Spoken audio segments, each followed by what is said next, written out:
how important is it for people to have the Word of God in their language, in an understandable and readable manner, and how is this accomplished? Dr. Marbury. During the summer and fall of 1537, Martin Luther preached a series of sermons based on the Gospel of John.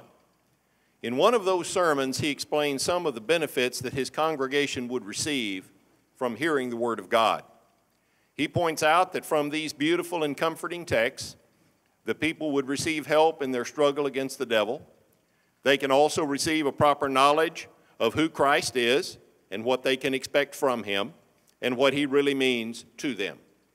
The Bible will also give them the proper criterion for determining whether doctrine and life are true or false. In this sermon, Luther explains why the people of God need the Bible in their own language. Only the Scriptures can give them the guidance and direction, the hope and inspiration that they need. During the Middle Ages, the Bible was largely a closed book. The Scriptures were available only in Latin, a language that only the privileged few could read. Most Catholic priests could not read Latin well enough to study the Scriptures or preach them to the people. The lay people in the church had an incomplete and distorted picture of the Bible. During the Protestant Reformation, Luther and his followers worked to change this sad situation. They translated the Bible into German so that more people could read it. They gave much more emphasis to the preaching and teaching of the Word in the churches. They even founded elementary schools to help people learn to read and write so that they could study the Bible for themselves. Today, the Bible is available in every major language and in many minor languages. Translators are no longer have to translate from the Latin Vulgate. They can translate directly from the original languages.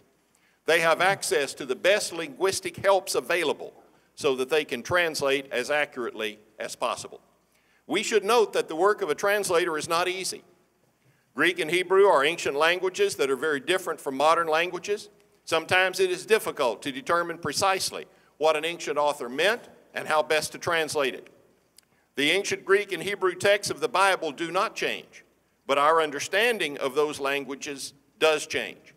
Because of important discoveries in archaeology, we now have a much better understanding of those languages than previous generations of Christians had. Translators also have to deal with changes in modern languages. Languages do not stay the same. All of the major languages of the world have undergone significant changes and developments in the last 2 or 3 centuries. For the believer, the Bible is the most important book, and it must never be neglected. The Scriptures reveal the will of God and guide the believer down the path of life. Christians today need to have a good understanding of how we got the Bible and how these ancient texts are translated into modern languages. The followers of Christ around the world deserve the best possible translations so that they can read and study the Word of God in their own language. Mr. Frohleins, please continue in helping us understand how God intended us to have the Bible in our language in an understandable and readable manner. As Dr. Marbury has reminded us, one of the most important happenings in the history of the church was when Luther and his followers translated the Bible into the German language, the language of the people. It would have been impossible for the benefits of the Reformation to have developed as it did apart from having the Bible translated into the language of the people. Our problem is that we already have multiple English versions. The biggest problem that we're facing is how do we deal with the fact that some are finding it hard to allow others to transition away from the King James Version. For some, the problem is that they love the King James. I relate to that. But others, for others, they have viewed with suspicion all newer translations. They have been attracted to the position that the King James translation from the Hebrew and Greek is the only valid translation of the Bible into English. There's a serious problem in taking this view. If it is the only valid English translation of the Bible, it could not be interpreted into other English words.